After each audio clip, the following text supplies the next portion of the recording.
Last week, Daniel Demelo wrote an op-ed in the Oregonian critical of the Joint Office of Homeless Services. He's in a position to know. He's chair of the Joint Office of Homeless Services Community Budget Advisory Committee and chair of the Multnomah County Central Community Budget Advisory Committee.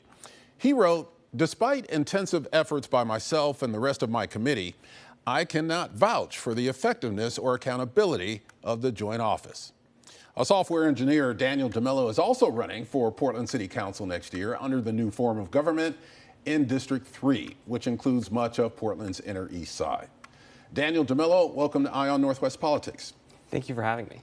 What's your biggest frustration with the Joint Office? My biggest frustration with the Joint Office isn't necessarily that there's information showing bad action or that there isn't information showing good action, but that they don't have data that shows any effectiveness at all. They don't set goals for housing our homeless population, and as a result, our homeless population has increased year over year. Every one of our neighbors deserves a roof over our head, and the county and the city don't have a plan to make sure that that happens. Yeah, the Joint Office is run by Multnomah County. The city of Portland contributes about $40 million to its $279 million budget. Is the city getting its money's worth?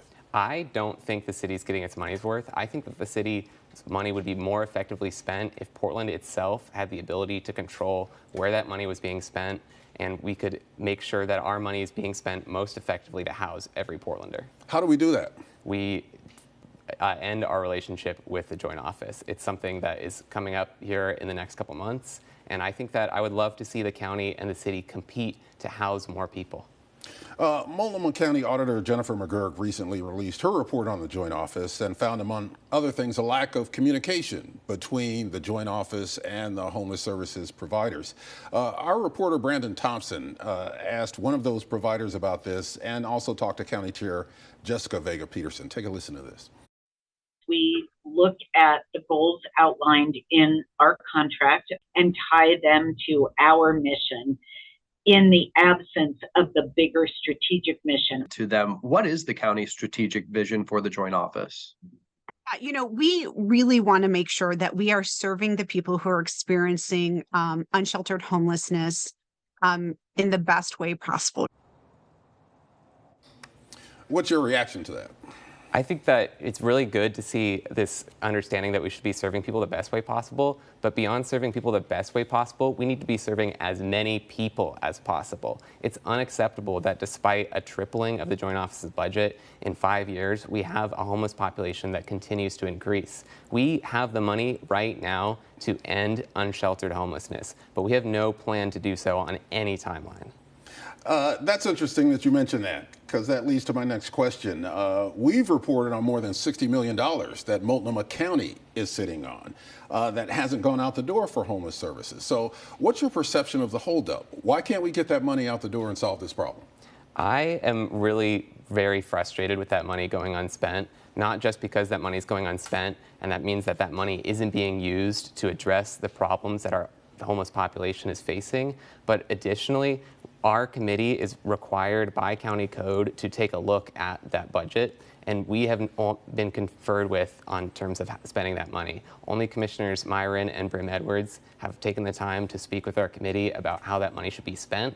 And frankly, since June, our committee has received no county assistance. We've been meeting in libraries on our own to take on this issue that every Portlander sees in their neighborhoods. My partner has to walk the children in their classroom past tents to get to the library and explain to them that, hey, this is unacceptable, but also apparently for the last 10 years, it's been perfectly acceptable. I think it's unacceptable. I think we can house everybody now.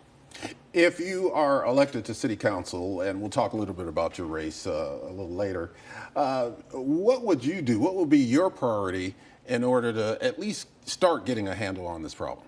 I think at a minimum, we need a plan to end homelessness. We have not had a plan to end homelessness. We need to be setting goals every year to house more and more people. We need to be putting a roof over everybody's head. Right now, not only do we have no goal to end homelessness, but we don't have yearly targets. And as a result, we have no idea whether the policies and actions we're taking are actually getting us towards those goals. I want to ensure that we make progress on our progressive commitments. The Joint Office of Homeless Services did hire a new executive director a few months ago, Dan Field. Has that made a difference? Have you seen a difference since he's taken over? Since Dan Field has taken over the Joint Office of Homeless Services, frankly, our committee has received no communication from Dan Field or from the Joint Office generally. In our last meeting with the Joint Office, when we asked them about the problems that we were looking at in the news, they laughed. They said that we would not be looking at the problems that they were having in the news, that we should, as a budget advisory committee, only look at how they're intending to spend their money, not how the money's being actually spent. And I would love, when I sit down at my kitchen table, to be only to look at how I want to intend to spend my money rather than how I'm actually spending my money. I think that's unacceptable. We need to be actually addressing the problems that every Portlander faces, and enough is enough. And I think anyone who agrees with me on this should visit my website at demeloforportland.com and join our movement to end homelessness and ensure that we make progress on all of our progressive commitments. If you are elected, you would be the youngest member that we know of ever on Portland City Council. You're 26 years old now. Why are you running? I'm running because Gen Z has not had a seat at the table despite taking on all of the problems that we face. I'm of the lockdown generation, the mass shooting generation, the generation that can't afford a home to sit in while we sit and choke on the smoke of a burning planet. We've grown up knowing that we've had these problems and we haven't seen any movement on them. I think that we can get out there and actually build the things we need to build in order to address the problems we face. Daniel Demelo, thank you for joining us on Eye on Northwest Politics. Thank you for having me.